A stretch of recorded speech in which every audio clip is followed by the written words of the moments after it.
The Locked On Podcast Network presents The Big 6 in 60. The 6 biggest national sports stories from the local experts of the Locked On Podcast Network. Get the real story, why it matters, what's next, who wins the big game, and more, all in 60 minutes. The Big 6 in 60 starts now with the biggest story in sports. Another home game, another blowout loss for the Dallas Cowboys. You are Locked On Cowboys, your daily Dallas Cowboys podcast. We are breaking down this Cowboys blowout loss, 34-10 to the Houston Texans. Weirdly enough, this game was a lot closer than what the final score indicates. We're going to break it all down, but there was a point in this game where it was 17-10. The Cowboys were lining up to kick. I'm looking at it now, a 40-yard field goal, which certainly seems like automatic for Brandon Aubrey, and he missed it. And you make that field goal, you go into halftime, and it's 17-13. You get the ball at halftime. This feels like a game that could easily go your way. Things got out of hand, and really more in the fourth quarter.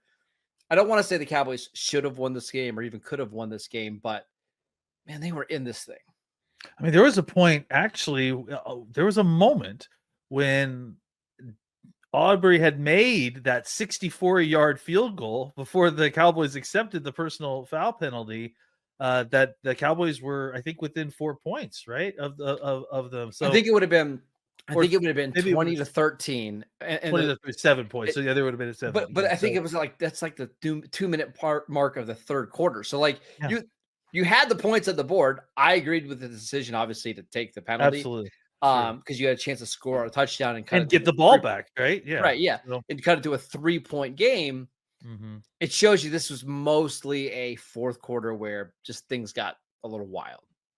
Yeah, well, ultimately, and this is the kind of, there's a lot to talk about here, but ultimately, I think, one of the things you and I were talking about before the show started was this is not an NFL team right now. It's not an NFL quality team.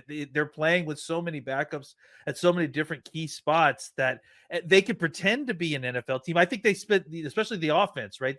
They spent the whole second quarter at least pretending that they were an NFL offense and doing some stuff, but they couldn't string together whole, halves even of quality NFL football. I thought that the defense played out of their mind, especially early.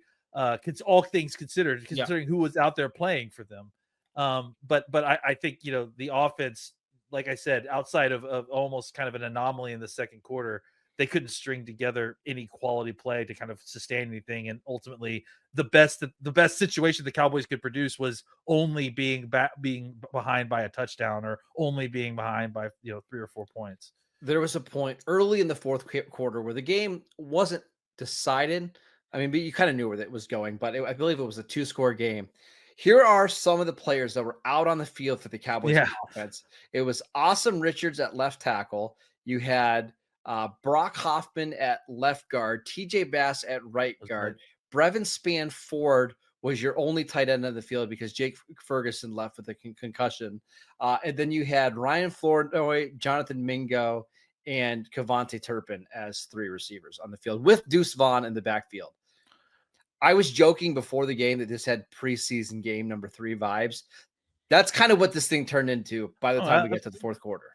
Brevin Spann-Ford was your 3rd most targeted receiver in this game. And the guy that was the 2nd most targeted receiver of the game was a guy that was getting snaps behind Brevin Spann-Ford for the last few weeks in Luke Schoonmaker, who I thought actually had a pretty decent game. We can talk about mild positives at some point, but even then, I think you're to the point is that, outside of CeeDee Lamb and one pretty incredible Kevontae Turpin snap at wide receiver, they just don't have a lot of talent out there. And I think some people are looking at the Rico Dowdle numbers and going like, why? Well, he had a pretty terrible game. But listen, you and I spent all week talking about how the Cowboys run game needed to get going.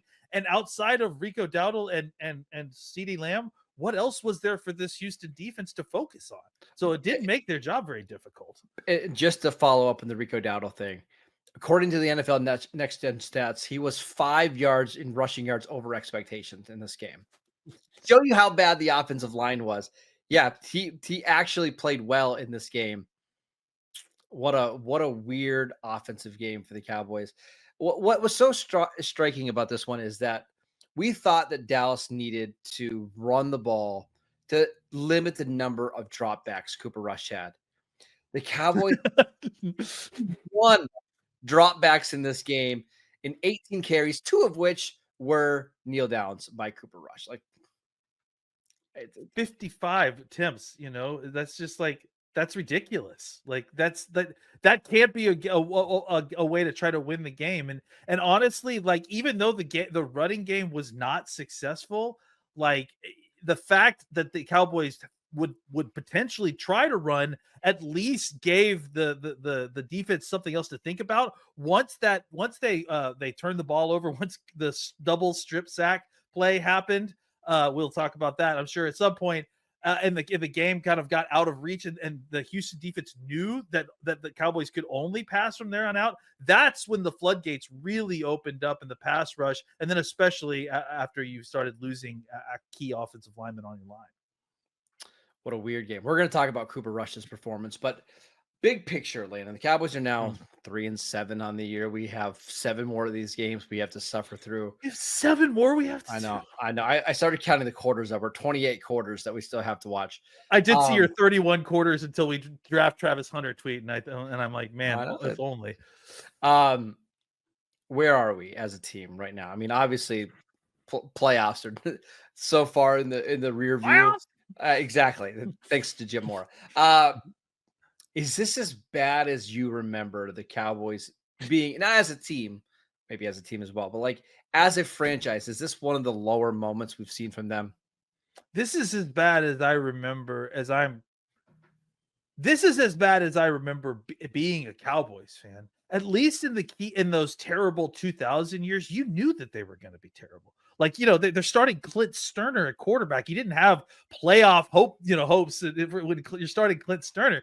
It's like, this is a situation where this Cowboys team, I think we had dulled expectations for sure, like, especially considering after what had happened last year. But considering where we were at expectation wise before, let's say, week 1 or before training camp, and where we are now, like, we've fallen off a cliff and then found a cliff at the bottom of that cliff and fell off it. Like, it's the expectations, the vibes around this team are terrible. Like, the one thing that we talked about that we were looking forward to having this team kind of develop or at least get some positive vibes out of was the youth, and especially on the offensive line. The offensive line has got nothing but worse, it seems like, at points, and then on top of that, more injured, and you, like I said, we might I really hope not, we might have seen Zach Martin play his last snap with the Dallas Cowboy. That's the kind of terrible that we're talking about, is that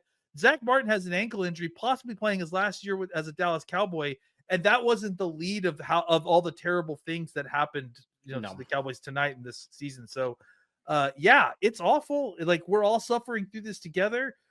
Is there anything at the light of the end of this tunnel that can make this worth it? Who knows? But the truth of the matter is that it's like you prepare yourself for how brutal these games are going to be, and that there's a chance the Cowboys get blown out. And every single game, it seems like the Cowboys find a way to break your heart a new way to like draw you back in. Just enough to kind of brutalize you by the end of the game. It's like having a $1 billion stadium that can't open its roof without strips of metal falling down and almost killing people. Good comp. I felt pretty numb in this game, to be honest. Like, even there was one time the Cowboys had to take a timeout because they had 12 guys on the field on special teams. That was so ridiculous. And then they had another goal line situation where they did get called for 12 guys on the field. It's just those little things have just kind of happened all year, where it's at this point you almost have to laugh, even though there's nothing funny about it, right? Yeah. It's a bad spot to be in. And we talk about all the time what's best for the franchise, and like, hey, you're probably better off long-term trying to get a top 5 pick. And I joke about getting Travis Hunter, all the time on Twitter, but like, what you don't want to do is to establish a culture where losing is acceptable and common. And I don't want to say that we're there yet, but you see some of the effort and some of the faces on the sideline, and I do wonder, like, are we getting close? There's too many times when I look at some laughably embarrassing, terrible thing that's happening, like with this team on the field or off the field, and I'm like, wow, what a microcosm for this whole season. And at a certain point, it stops being about the season, it starts being about the team, right? And that's what you worry, right? Like, what's the long-term effect on this team outside of, like, does it get so bad that you can't just simply wipe away the 2024 season as you enter 2025 and try to restart? Like, it lingers with you, and that's a legitimate concern, that they're just so bad and they stop believing in themselves that you have to find a way to turn that back around in 2025 instead of just hitting the ground running on a new season. Get ready to tackle the NFL action with FanDuel, America's #1 sports book, because right now new customers can bet $5 and get $150 in bonus bets if you win. The FanDuel Sportsbook app gives you everything you need to place live bets on the NFL all in one place. So when you get a hunch in the middle of the game, you can check out the latest stats, view live play-by-play, and so much more on the same page where you place your bets. Just visit FanDuel.com to join today. You'll get started with $150 in bonus bets. $150 in bonus bets if that first $5 bet wins. You could bet on Monday Night Football. The Houston Texans travel across the state to face the beleaguered Dallas Cowboys. 7-point favorites at Jerry World. That's FanDuel.com. Never waste a hunch and make every moment more with FanDuel, an official sportsbook partner of the NFL. The Bucks found a way to walk out of Fiserv Forum with the dub. You are Locked On Bucks, your daily Milwaukee Bucks podcast. Frank, the Bucks were trying to run this game straight away from the victory column, but they found a way to win in this one. They got off to a really slow start to begin the game, turned a 13-point deficit in the first into a 12-point halftime lead. Third quarter, I was worried about the Bucks. Third quarters have not been good to them as of late. They started all right. Then the Rockets kept chipping away. Fred VanVleet was the man for the Rockets in that third quarter. Enter the fourth, only down by 3. Then the Rockets come into that fourth quarter with an 11-2 run, take the lead, but then the Bucks close the quarter on a 16-9 run for the win. Frank, how were your nerves watching the Bucks down the stretch in this game? We were talking a little bit beforehand about some similarities to how the Packers escaped from the Bears this weekend as well. Yeah, I think the main thing probably to start with is the Rockets are, by all accounts, a good basketball team, right? They came into this game having won 5 straight. And I think we saw the athleticism and versatility that they can bring, no matter who's in the game, was really impressive, right? They've got a really interesting mix of, the kind of veteran guys. VanVleet, as you mentioned, was giving us flashbacks to 2019 Eastern Conference Finals there in the third quarter. Bucks just could not contain him as they made that run. And the athleticism of guys like Tari Eason and Amen Thompson at times, especially in the open court, was just really hard to manage. If Brook or Giannis wasn't back, it just felt like it was becoming a layup line in transition. So I think, given the nature of the opponent you were playing against, you had a little bit of luck in the sense that the Rockets didn't shoot well from 3. But man, like the offensive rebounding that you saw, that's where I think you really felt the athleticism advantage that they had. They went out and they looked like a team that thought, hey, the Bucks are not going to go out and get the ball. Like if we're aggressive, crashing the pass, we're going to be able to get second chances. That was a really key part of keeping them in the game after the Bucks did a great job coming back and hit a bunch of threes.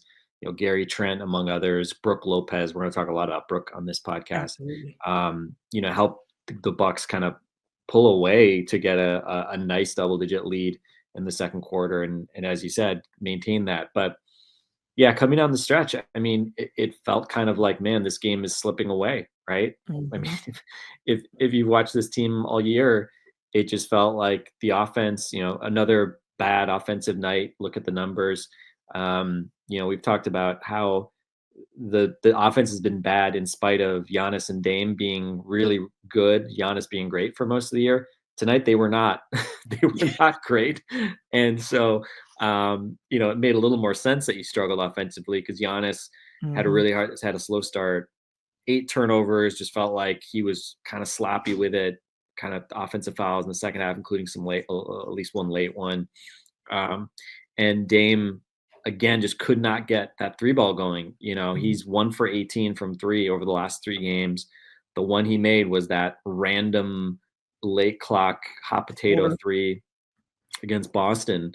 And, he missed a couple in the fourth quarter and you just thought, man, it's just not going to happen. But Dame stayed aggressive offensively and Giannis made a huge play defensively late, which, he another 3 blocks tonight. He has been just a massive defensive game changer. Over the past couple of weeks, he's averaging 2.7 blocks over the last 6 games. And Brook Lopez, Brook has just been the anchor. 40 minutes tonight. They needed him in for every one of those minutes. And he gave them a chance early. He dragged them to, within striking distance in the first quarter. And Dame did enough off the dribble throughout the game, really, to at least, kind of keep scoring enough. And, big credit to him with the ball, on that final Bucks possession. I think it was against Dylan Brooks, if I remember correctly. It was. Yep. Not an easy matchup, but he was patient. He probed, and ultimately he got to the rim and was able to finish in a way that you don't necessarily associate with, how Dame's going to be getting buckets in the year 2024. But that was really the only way he was scoring tonight, was getting to the rim, and he did that repeatedly. They picked on Şengün a fair bit, but to go at, Dylan Brooks in that situation obviously is not easy. So, huge play by Giannis containing Van Vliet and recovering to block Şengün. Terrific play. Foot might have been out of bounds as they were going up the floor, but we'll take it. They always won, Frank. Yeah. And, as we saw on Saturday, like the margins between wins and losses, we saw it against the Detroit game as well. These last 3 games, like, all 3 of those games could have swung either way very easily. I don't know if you're happy winning 2 of 3, but certainly after Saturday and kind of the letdown, feeling like you got cheated out of a win potentially due to the refs in Charlotte, to bounce back and really not play well offensively at all, but to do enough defensively, especially in the half court, defensive rebounding not included. But other than that, like a lot of really strong efforts defensively from a lot of guys, led by Brook and Giannis, and got you a really important win. I mean, if you lose this game, you lose 2 straight, you're 4-10, it just feels like, man, 1 step forward, 2 steps back. Instead, now you hopefully, knock out probably the hardest game you're going to have here for a little bit, and to claim that win is a big step in the right direction. And hopefully, you're going to get better play from Giannis and Dame moving forward. But to win a game like this on the back of your defense, haven't been able to say that about the Milwaukee Bucks a whole lot this year.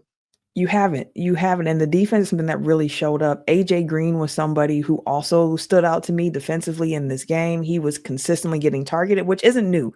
We've been seeing teams target AJ Green on defense. Racially profiling AJ Green, targeting / racially profiling. Hey, exactly. We're gonna lure him into thinking they can attack AJ Green, and then they're just not going to be able to. Yeah, because he's been stout. He was really good in this game, even though on that last play, the busted play where the switch started with him. Him and Gary Trent Jr. were just like, they didn't know who, and they both peeled off on Brooks, leaving Green open. Then Giannis recovered to that, and then Şengün was open.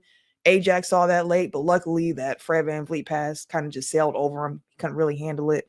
Then they had enough time to get a shot up, so the Bucks get that dub. But to your point about the offensive struggles there, Brook Lopez was the guy who really kept them connected. Even in the fourth quarter, as the Rockets are making that run and the Bucks trying to get back into in the fourth, Brook had 7 straight points. Like, he opened the scoring up for the Bucks in the fourth quarter, kept them connected. Also just had some monster plays on defense.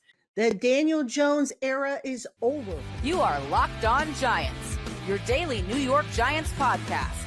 Ladies and gentlemen, it has happened. The Giants have decided to bench quarterback Daniel Jones after 10 games this season, just up and down all over the place.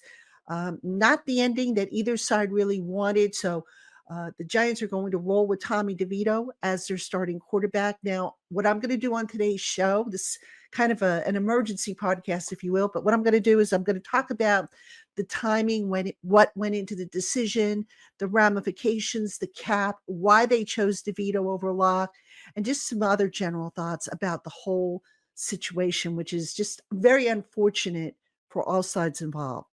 So that's going to be our show today. And again, thank you for tuning in. And by the way, this episode is brought to you by FanDuel. Place your first $5 bet and you'll get started with $150 in bonus bets guaranteed. Visit FanDuel.com to get started. All right, let's start with the obvious. Now, for weeks, I know I've been saying that the Giants have got to move on. They have to bench Daniel Jones. You see the inconsistency in his play. You see the plays that are not being made. And look, you can sit there and you can say, well, Daniel Jones is the reason why the Giants are on a 5-game losing streak and why the season has gone down the toilet. It's not all on him. Let's be fair to the guy. It's not all on him.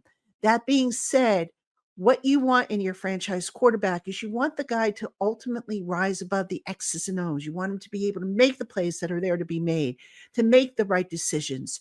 You want him to be able to load the team up on his shoulders and carry them across the finish line.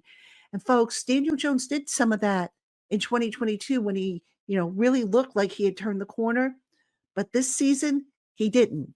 And going into this season, the plan all along was to see if Brian Dable, who is a quarterback whisperer, despite, what has happened here, to see if he couldn't get Daniel Jones back on track. Because look, the poor play by Daniel Jones actually started last year before he had the injuries piled up on the team as well as for Jones.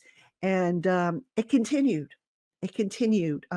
Just not enough consistency from Jones. And there was some talk. It's kind of interesting. There was some talk over the weekend, and I had actually heard this as well, that the Giants' decision to bench Jones wasn't necessarily going to be a done deal. That's amongst the things they were going to consider was which quarterback gave them the best chance to win.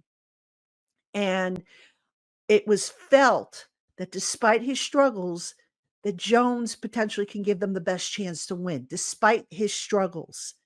Now, that being said, staring them in the face, obviously, the $23 million injury guarantee, which the Giants were just flirting with fire every time they put him out there, especially given how he runs, how he doesn't slide, how he leads with his head and his shoulder. That was definitely staring them in the face. Although they'll say it was a football decision, that's part of the football decision, folks. So you had that staring them in the face. The other thing, there was a sentiment that they may stick with him, that they might stick with him this week against Tampa.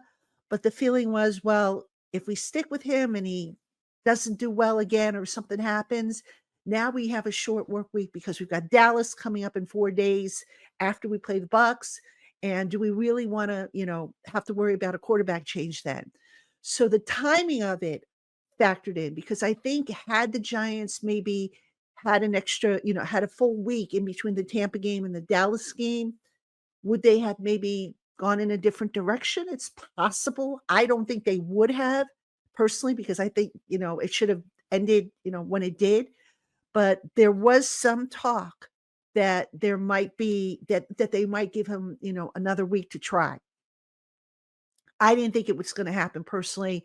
The reports that I read, the reports that I heard, I didn't think it was going to happen because it didn't make sense. You spend the bye week, you start getting ready for whoever your next quarterback's going to be. And that next quarterback, believe it or not, is going to be Tommy DeVito. It's not going to be Drew Lock. So before I get to, why they went with Tommy Cutlets over Drew Lock, let's just talk about the ramifications of benching Daniel Jones. I mentioned the injury guarantee. The Giants and Jones, who are all but certain now to divorce in the upcoming offseason, the Giants will save $19.395 million on Jones's salary. Okay, so that injury guarantee will not kick in. And if the Giants cut him before the start of the league year, they will also not be on the hook for $12 million guaranteed money. So I fully expect Jones will be released before the start of the 2025 league year. Now the dead money is going to be $22.210 million in against the cap. It's Jones is not going to be, I don't think at any rate, he is not going to be a post June 1st transaction. I think the Giants are going to want that $19.395 million to spend in free agency next year. Really, folks, if you think about it, it's really an extra $11.105 million. Not really a bad, a deal breaker. It's a nice chunk of change, but the cap's going to go up. So I think, and this is why I think he's going to be a pre-June or standard cut. The cap's going to go up. They're going to be able to absorb that. Hopefully they won't have to make any other, big cuts that necessitate more dead money being dumped into the cap. But, this is just how it was trending. It was unfortunate. They tried to get the most out of him. And again, the plan all along at the start of the season was to give him another opportunity. They figured with the better offensive line, they figured with Malik Neighbors, a number one receiver, with Dable calling the plays, everything was in place for Daniel Jones to do well. There were no more excuses. Some of you might say, well, what about the running game? Saquon Barkley, he wasn't there. Well, no, Saquon's not there, but Tyrone Tracy's doing pretty well. So you can't really even blame the running game. Unfortunately, Daniel just sees ghosts. He makes questionable decisions. He doesn't see plays that are there to be made. And decision has been made that he no longer is the guy to lead this offense. He is no longer the guy to lead this team. And look, I'll just close out this segment by saying it's unfortunate. I know I've spoken out about Daniel Jones. I know a lot of you have as well. I wanted him to do well because if he does well, the team does well. All right. So I did not want him to fail. I really wanted him to do well. I wanted to give him the benefit of the doubt. I tried believing in him, but week after week, the evidence just kept stacking up to where I just couldn't do it anymore, as I'm sure is the case with a lot of you. So I don't wish Daniel Jones any ill will. I think a fresh start is going to benefit him, and he will get that fresh start next spring. And the Giants, they're just going to have to move on and find their next franchise quarterback because, they had hope that Jones was going to be the guy, and he's not. And here's a little piece of trivia for you, by the way. When Jones started his career back in 2019, his first game was against the Tampa Bay Bucks. His last game just fell short of a game against the Tampa Bay Bucks. So a little bit of trivia there. I know I'm stretching it a little bit, but just a little bit of trivia because the Bucks factor into, this whole, they're a little like side note, if you will. Game Time has a new feature called Game Time Picks that makes getting tickets for your favorite live events even easier. Game Time Picks filters out the fluff to show you only incredible deals on great seats so you don't have to waste time searching through thousands of tickets. Curation makes it easier to save on sports, concerts, comedy, theater, and more near you. You can take the guesswork out of buying tickets with Game Time. Download the Game Time app, create an account, and use code LOCKEDON for $20 off your first ticket purchase. Terms apply. Again, create an account and redeem code LOCKEDON for $20 off. Download Game Time today. What time is it? Game Time. Indiana extends head football coach Curt Cignetti for the next 8 years. You are Locked On Hoosiers, your daily podcast on the Indiana Hoosiers. Part of the Locked On Podcast Network, your team every day. Well, thank you so much for being here. Shout out to all of my everydayers who make Locked On Hoosiers your go-to spot for all things Indiana athletics. And there's a ton to talk about from this weekend Indiana basketball looked pretty solid against South Carolina in what is going to be one of our only big tests in the non-conference slate. Plus, it's a huge week for Indiana football as Ohio State, the game we've been waiting for, it's finally here. Game week for Indiana and Ohio State. And now we get to go into a game like this knowing that our head coach isn't going anywhere. That's right. Head coach Curt Cignetti and Indiana come to an 8-year contract extension. 8 years, $72 million. That goes out to $8 million a year with the $1 million retention bonus per year. So this guy got paid. All right, good for Curt Cignetti, good for Indiana. This is good, I think, for pretty much all parties involved here because we've all known, right, that this year has been the best season in our history. I mean, I know that we have yet to have a ranked win. I know that we've even had some injury problems here and there. But for us to be where we are, a top 5 team in the country, no matter what poll you look at, right? AP, coaches, college football playoff, which is the one that matters at this point. We are a top 5 team. We've also only won a single game by single digits. All of the other wins were by 2 touchdowns or more. And now we are setting up for what is possibly the biggest game we've ever played in, a top 5 matchup on the road at Ohio State. And we're going to get to that game. We're going to get there in just a little bit and talk about it all week long, right?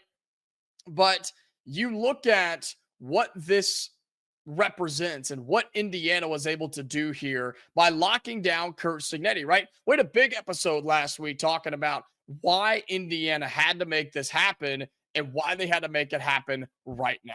Because I said it, and I still believe it. There are 25 to 30 Division I Power 4 schools that if you could ask them behind closed doors without it leaking out, and you said, hey, would you get rid of your current head coach to hire Curt Cignetti? Would you do that right now if you had the chance to do it? They would have said yes. They would have said yes, which is why I think Indiana used the bye week while they were prepping and getting healthy and things like that.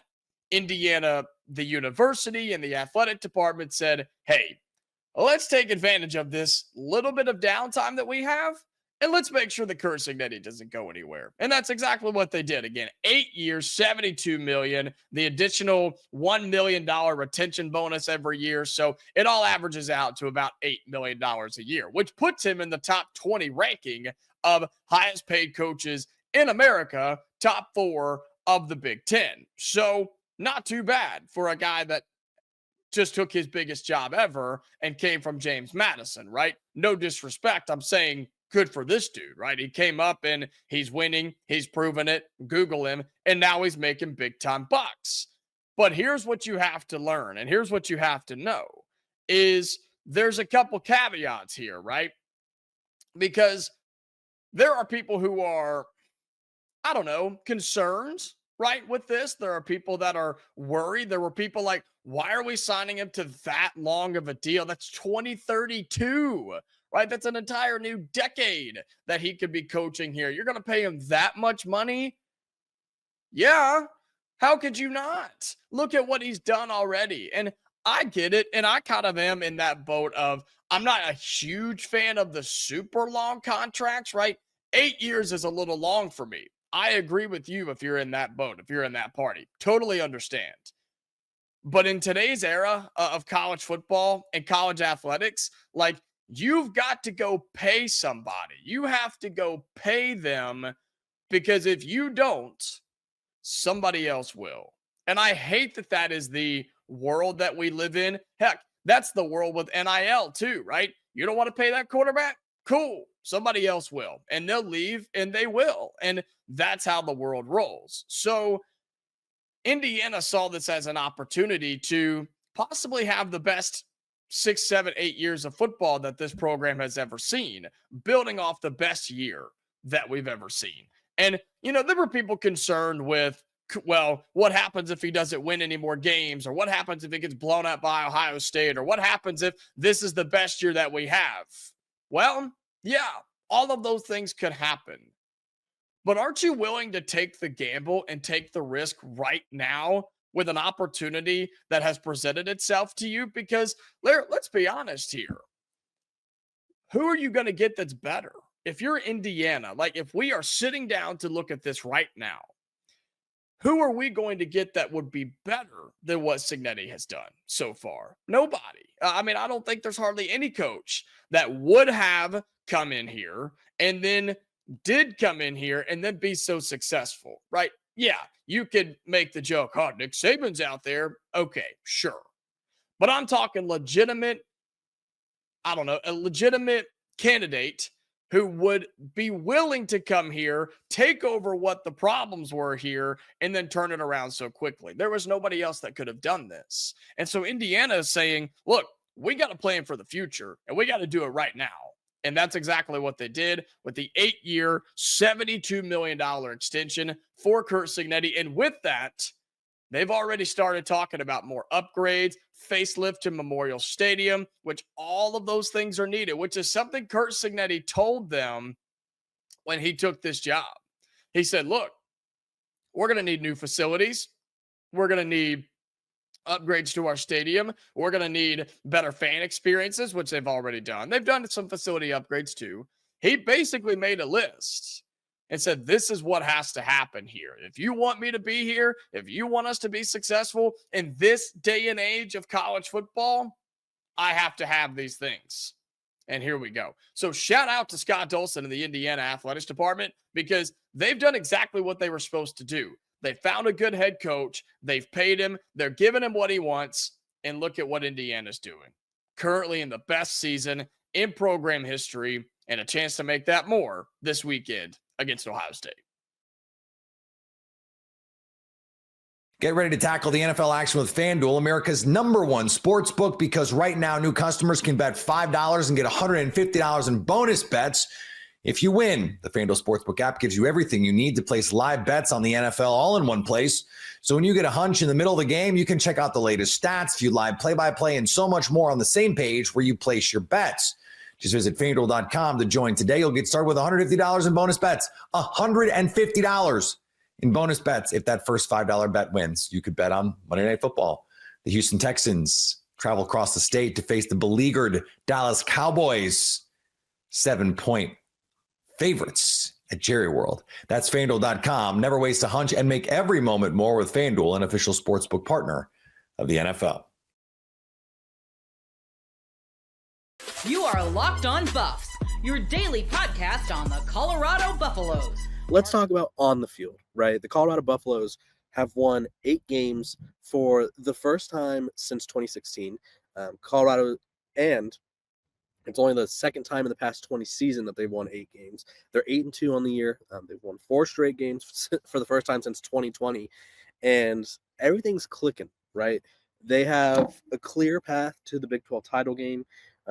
As I have been projecting when I go on Locked On College Football, I've been saying that BYU is going to lose, and BYU dropped their last game against Kansas, which is a little bit interesting that Kansas went from looking like one of the worst teams in the country to being within 2 points of Kansas State, beating number 17 Iowa State, and then beating number 13 Kansas, or beating number 6 BYU. So it's like, okay, what is with this Kansas team? And so I'll say this right now: Kansas is the best 4-6 team in the country, maybe. With that being said, the Colorado Buffaloes are hot, right? I think a lot of people got on me for saying this, and it wasn't me saying I didn't think that Colorado was good. This is me going off of what they were saying after the game. So Deion Sanders, Shedeur Sanders, they're like, you know what, we did not play our best game. It was just not what we needed against Utah, and they still won by 25 points. So I think that kind of shows where Colorado's at right now, because for you to win by 25 points, not be on your A game, I think that says a lot. And this Colorado team has improved dramatically on offense. The offensive line it's not the best, right? We're well aware that outside of Jordan Seaton, there haven't been very many bright moments for this group, but they're good enough, right? Isaiah Augusta, he didn't have any big runs, or excuse me, he didn't have a lot of major big runs on on Saturday, except he goes 7 for 59, breaks off a 37-yarder. That was huge, right? He has a touchdown. Travis Hunter rushes in a touchdown as well, so the run game got things going a little bit. And then defensively, obviously you don't want to give up 24 points, and there's moments where it's like, okay, you gave up 15 second half points against a Utah offense that not the best, right? I don't think that anyone's going to mistake this Utah offense for being good.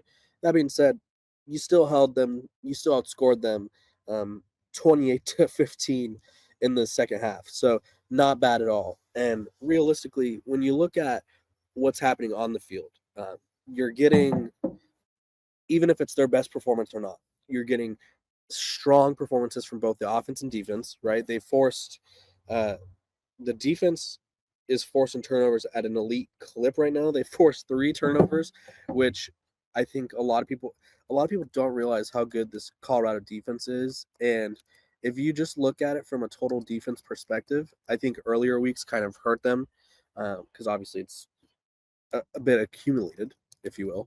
They ranked 59th in the country, which this is, I mean, a top 60 defense, not bad at all, right? But then when you go look at a little category called turnovers gained, Colorado's 10th in the country, right? Colorado has forced 20 turnovers this season, and I think realistically they are one of the most improved units in all of college football, right? You can't go from being one of the worst defenses in college football to being one of the most effective and not be under consideration for that. They rank 6th in sacks per game. They have 33, which is an average of 3.3 sacks per game. So on the field, things are going great. The offense, we know, can ramp it up at any moment. The defense, as we've seen, is much improved, really stout. And I think both of these next 2 matchups, I think Colorado should be fine, right? I think Jalen Daniels is Kansas's lone hope to winning this game against Colorado, simply because he's kind of bouncing back now, and I don't really understand why. But against BYU, he didn't have a great game. He was 12 and 19 for 169 yards, and an interception. So it's like, how are they winning these games? Well, a couple, like, it was a little fluky, right? Devin Neal rushing touchdown in the first quarter. BYU's offense, I think, was the problem in this one, right? You only scored 13 points against Kansas. Kansas only scored 2 touchdowns, right? It was 10-13 in the fourth quarter. Then Kansas added another touchdown. So that BYU team always looks fraudulent to me, and this Kansas team, I don't think they're that much better. I think they're just kind of, I think it was a matter of time for BYU to lose more so than Kansas. And the same thing about Iowa State. And so as long as Colorado is on their P's and Q's, they should be fine. Now let's talk about off the field. If you guys weren't aware, Julian Lewis, the 5-star quarterback, who's been committed to USC for like over a year now, he officially backed off his USC pledge. So USC flips Texas A&M quarterback Hassan Longstreet, 5-star, and Julian Lewis, who, as we all know, is Colorado's top target, is on the market. And Colorado has multiple crystal balls in their favor to land him, and I think it's going to work out for them, right? You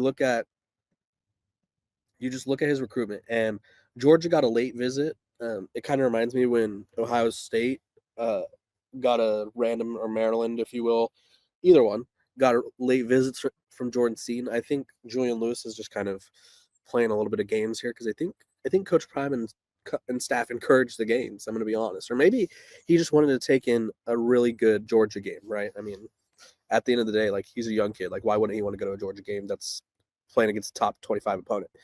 But Colorado is favored to land Julian Lewis. So not only are they thriving on the field, but off the field, they're projected to land their quarterback of the future, which has been the biggest question about this program, because it's like, if they don't land a quarterback of the future, aka Julian Lewis, does Deion Sanders stick around, right? Does he want to stay for a program that is going to have to rely on the transfer portal? I think a lot of signs point to him staying. I think right now the job market, this is for everyone, right? Because I know a lot of people were saying that he says he never wants to leave, and I get that. And Rick George said he's happy here too. No coach is ever going to publicly be like, yeah, I'm here for a little bit and then I'm going to leave, right? No one says that. With that being said, we just have to use logic here. There's not going to be any jobs that open that, at least that I can see right now, that are upgrades for Deion Sanders and Colorado, right? Florida State's not going to open because Mike Norvell, they would have to pay him a king's ransom to not coach football. Plus, he already fired a couple members of his staff, so they're giving him another shot to run it back. Florida has already announced that they're sticking with Billy Napier. And then Dave Aranda at Baylor, they're sticking with him as well. Mac Brown at North Carolina, I don't know the deal there, but is North Carolina an upgrade? No. So there's not really any jobs that are opening where I'm like, okay, that's where I'd be worried about. And then unless like Dan Lanning goes to Oregon and Oregon's like, hey, Coach Prime, come on over to Oregon. But I don't foresee Dan Lanning leaving Oregon for an NFL job when he could have left for Alabama and he chose not to. So either way, I don't think there's any jobs open right now or going to open that are intriguing enough to Deion Sanders. And plus the NFL stuff is killing me because I don't think a man can say, like, I have no interest in the NFL. I have no interest in following my sons more than Deion Sanders has, and still be asked about the NFL. I don't get it, but hey, people got to ask the questions, I guess, right? Like, it's almost like a weekly thing now. It's like, okay, Mike McCarthy and the Cowboys lost. Let's ask Deion Sanders about it. Like, what are we doing? Like, Colorado, they're thriving. Needless to say, Coach Prime's doing a great job. Game Time has a new feature called Game Time Picks that makes getting tickets for your favorite live events even easier. Game Time Picks filters out the fluff to show you only incredible deals on great seats, so you don't have to waste time searching through thousands of tickets. Curation makes it easier to save on sports, concerts, comedy, theater, and more near you. You can take the guesswork out of buying tickets with Game Time. Download the Game Time app, create an account, and use code LOCKEDON for $20 off your first ticket purchase. Terms apply. Again, create an account and redeem code LOCKEDON for $20 off. Download Game Time today. What time is it? Game Time. You are Locked On Irish, your daily podcast on the Notre Dame Fighting Irish. We all know the illegal formation was ridiculous. I'm not going to count that. Even without that, they had 8 penalties for 84 yards. And it wasn't just that they had these penalties. They were loud penalties. They're taking points off the board, like the Jane Harrison touchdown I referred to earlier. Like, Pat Coogan just straight up grabbed a dude's face mask as soon as he stabbed the ball. And then I was getting a kick out of the fact that he was going to the officials after. I was like, what do you say? Even if it was accidental, like, he literally gripped his face mask immediately. And I think that's the most frustrating thing about it is it didn't really impact the play at all. It wasn't like he was getting beat. It was just a stupid move. So that was frustrating. I felt like Notre Dame as a whole was a bit sloppy in this one, even on defense, even in the game when they forced 4 turnovers plus 1 on special teams. They need to tighten up a little bit, and I think the penalties is a good place to start. Yeah, it definitely is. And Pat Coogan did not have a great game on Saturday in general. And it's funny because when I was walking the tailgate lots, I saw about 40 people in Coogan jerseys. So I'm wondering if the senior day nerves of having all of the south side of Chicago in town got to him a little bit. Yeah, that's tough for him. He's been really good this season, but yeah, just not his best game on Saturday. Yeah. And speaking of the other thing I want to get on, there's just a lot of offensive unevenness is what I'll call it. Notre Dame went 1-12 on third down. Number of drops, as you already mentioned, and I think you said this on your show yesterday. Notre Dame leads the top 25 in drops, despite being third to last in passes attempted amongst the top 25. That's just unacceptable and something that has to get cleaned up. But at this point, it's like it doesn't feel like something that is going to get cleaned up. It's just I don't know what it is, lack of attention to details, just bad hands, whatever. But it's annoying. And further on the offensive unevenness point. What was most frustrating to me was that Notre Dame was clearly trying to extend the lead to 42-7. They went for it on fourth down like 20 times, and they simply could not punch the ball in against what is a really bad Virginia defense, and that just needs to get cleaned up going into the stretch run. They had one of the worst red zone defenses in the country. Yeah, and to be fair, Notre Dame did punch it in on their first 4 red zone drives, but that last one, it was like, whoa, what is going on here? Yeah, it didn't look pretty. That's the thing about this Notre Dame offense is when it's not working, it is ugly. Yeah. It's one thing if you're not putting points up on the board, but if you're moving the ball pretty effectively, and then you just have some drives stall out, that's one thing. But especially at the beginning of the game, they were going 3 and out. There was just nothing doing there. They'd put themselves in bad spots because they tried to throw it on first down. They couldn't complete it, or it would go for no gain, and then they'd have 3rd and 1,000,000, and they weren't able to convert. So that's one thing about this offense, man. Like, their mistakes are loud, and it actually makes it feel so much worse. But when you look at the stat sheet and you're like, oh, it wasn't that bad. Plus, you had, the points taken off the board and all that stuff. But I'm with you. It was not the best game from the offense. It was the first time in several weeks where it felt like they didn't take a step forward. 100%. And that's not what you want to see going into 2 pretty big games down the stretch here. So hopefully this is a bit of a wake-up call and they can wake up now. Yeah, because they've got, statistically, a really good defense coming their way on Saturday in Army. They're second in the country in scoring defense. Now, obviously, they have not played a very competitive schedule, but they have some dudes on that defense, and Notre Dame's offense is going to have to come ready to play because they're probably not going to have a ton of possessions in this one. But one last thing I didn't like from this game before we move on to the CFP and we start looking ahead here, the inconsistency in the kicking game.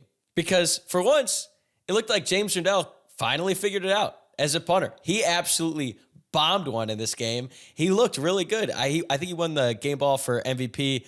Or no, he won the game ball for special teams in this game. I thought it was his best game of the season. It's like, all right, now Notre Dame is finally figuring it out in the punting game.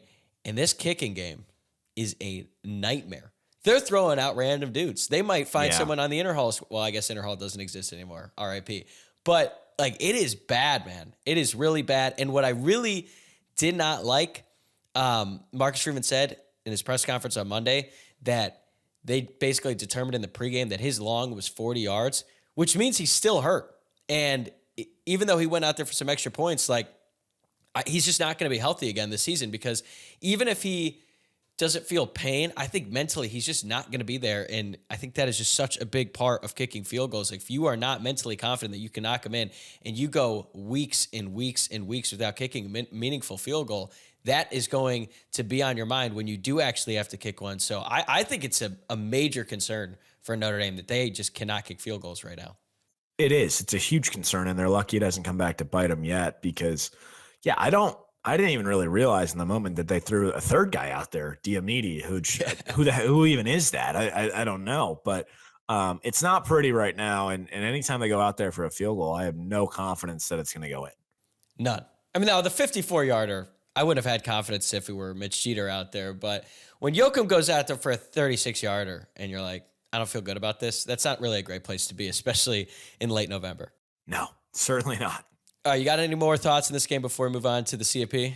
I don't. I don't think it's going to be a game we're going to talk about too often moving forward. Just kind of one more ACC game that Notre Dame had to get through, and they got through it. Another year undefeated against the ACC.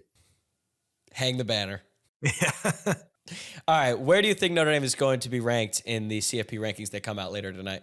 So I've got them at 8th. I don't think they're going to move, and this is why I have it: Oregon, Ohio State, Texas, Penn State, Indiana at 5. And then I have Alabama and Georgia jumping Notre Dame, going to 6 and 7. I have Ole Miss just behind Notre Dame at 9, Tennessee at 10, Miami at 11, Boise at 12, BYU at 13, and SMU at 14. That would have Notre Dame as the 10 seed playing 7 seeded Indiana. And the reason I have this is because I do think there's a desire to get Alabama and Georgia back up there. And Notre Dame lost a critical, win off their schedule, essentially, with Jeff Brom masterclass losing in Palo Alto to Stanford, which is just an absolutely horrible loss. And now Notre Dame just has one ranked win on its schedule. They'll have 2 after this week. They beat Army, but then Army probably won't be ranked. So I think Alabama and Georgia are likely to jump Notre Dame. And you might ask, well, why wouldn't Ole Miss then, or why wouldn't Ole Miss be ahead of Georgia? Well, they're not in the AP poll. Georgia's ahead of Ole Miss now too, despite the fact that they kind of took them to the curb a week ago. It doesn't seem to be a lot of rhyme or reason or consistency with these things, but I think this is the week you see Alabama and Georgia jump Notre Dame. Yeah, I have Notre Dame at 6. I guess I'm giving the committee too much credit and thinking that they will just kind of continue with what they did last week. Alabama hammered Mercer this weekend. Hang another banner for them for that one. Hey, they were 9-1. That's true.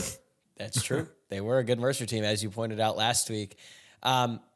If they do jump Notre Dame, I won't be surprised at all. Georgia looked really good in that win over Tennessee. That was the least shocking thing ever for them to come out, backs against the wall, home game for the first time in over a month. They came out, they were ready to go. And yeah, that Louisville loss was a disaster, dude. Louisville was up 14 points in the fourth quarter and lost in regulation to Stanford. 2-7 Stanford. That is disgusting. And especially if you had Louisville minus 20.5, which I may have. Yeah, and then the game was tied with 45 seconds left, and they went for it on 4th and 10. Did not get it, and then had 20 yards of penalties to set up Stanford for a game-winning 52-yard field goal. So yeah, Stanford went out there. They were going to try to kick a 57-yard field goal to win the game. Stanford's defense, kicking is actually one of the things they do well. The kicker is good. True, but it was a 57-yarder.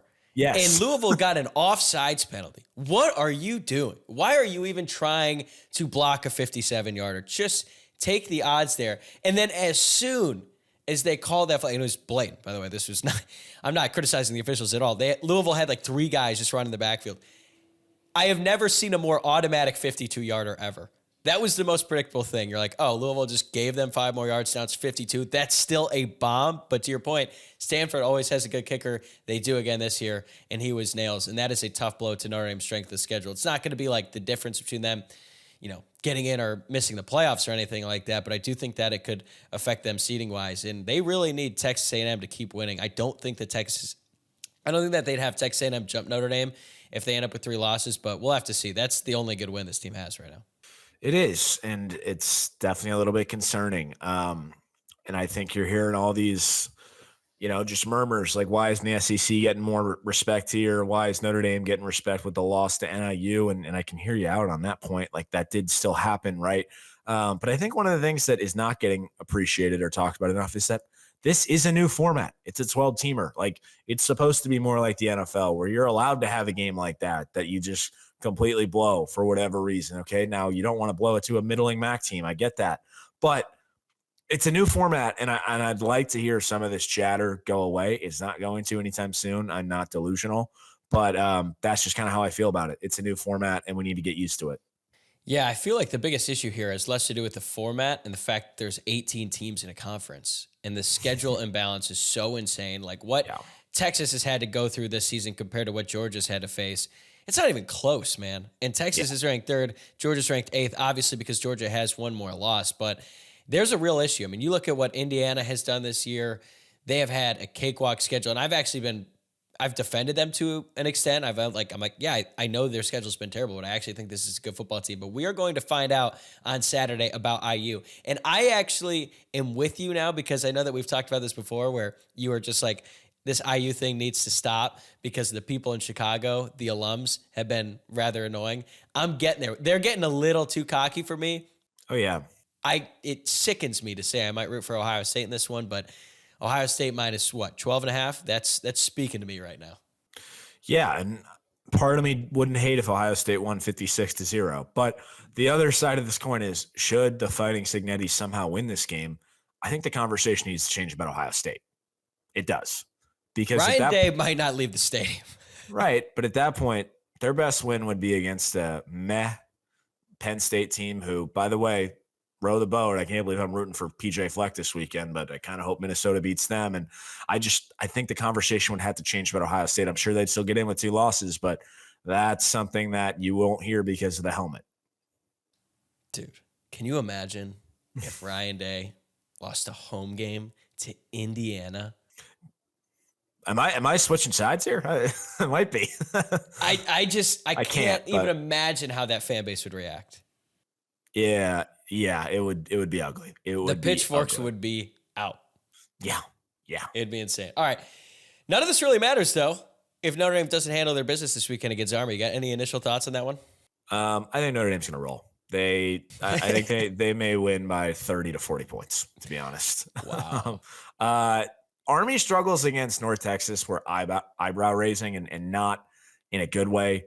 The Irish always play well in these Shamrock Series games, and I don't anticipate this one being any different. And I don't think you're going to hear as much, Army could give Notre Dame a game, just because of what Notre Dame did to Navy after that same dialogue happened. Now, granted, Navy has not played great since that game happened, but I think Notre Dame has way better players than Army does, and I don't think this one's going to be particularly close.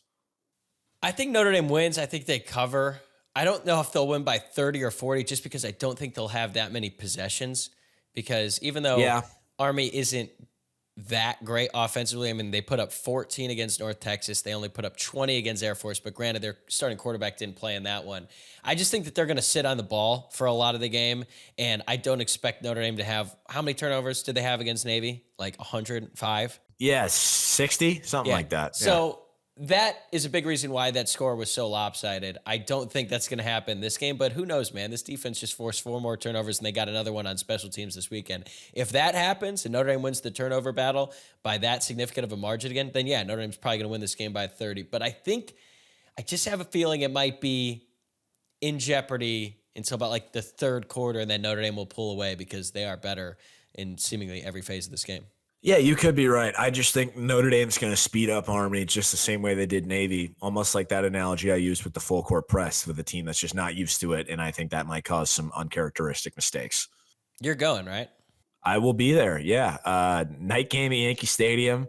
It sounds like there's going to be a huge Notre Dame contingency there. Should be a very fun weekend in the city that never sleeps, so definitely looking forward to that. This will be your third game in Yankee Stadium? Second. I went to Syracuse in 2018. That was another whooping, led by you had Giants legend Tommy DeVito coming in relief in that one, and it didn't make a difference. No, it did not. You missed out on the Pinstripe Bowl? Shockingly, didn't hit that one or Army in 2010 either, but I think that's okay.